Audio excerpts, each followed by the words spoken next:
So the era of big data involves a seemingly endless buffet of both good data and bad data. Our next guest knows about that. Chris Hickey is Chief Executive Officer at RingLead. It's a cloud-based data solutions company, an entrepreneur who has founded his own company, and he joins us here in San Francisco at the Marketing Nation Summit. Talk to us a little bit about your company and what you guys are doing. Oh, thank you for having me on. I appreciate it. Good to have you. So, RingLead, I took over about a year and a half ago with Russ Arts, who is the founder of CA Technologies, one of the most successful companies in the era. And we took this company over to headquarters in Long Island, and we realized they're a data management company, right? But it's amazing that they were a small company growing like any business, but they had over 1,000 customers, and they were the prestige names of Capital One and Uber and just incredible companies that, New York Stock Exchange, right?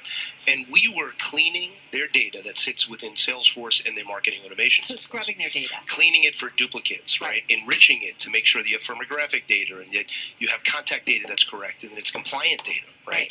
So we built a platform called DMS and we started enriching and cleaning it, but it's over 200 million records. This small company that is growing at huge rates right now out of Long Island had access to 250 million records, right?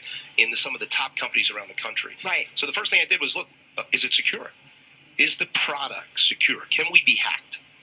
Imagine having access to all that, right? The world today is all about data, right? And if you have access to data, you can change the world, right? Well, how did you guys have it stored at that point? So we were in the cloud, right?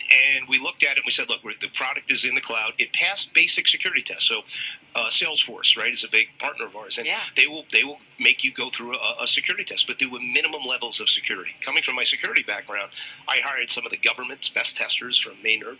I did an independent security test, and I said, look, can we get hacked into? Right? Does it have vulnerabilities in the code?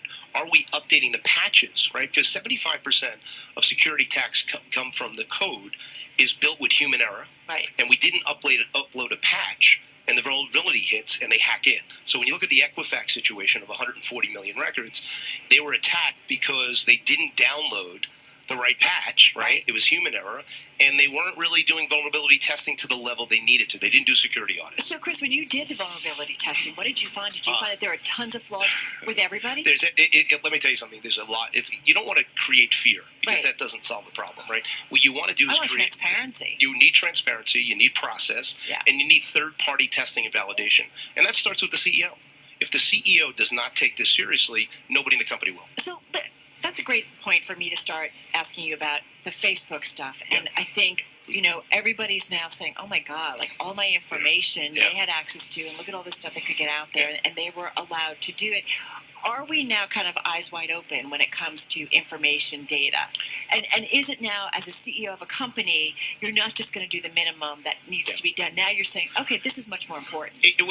So Mark built a great company. Thank God he's an American company, and I applaud everything Mark did, and it's just amazing. But think about this for a second.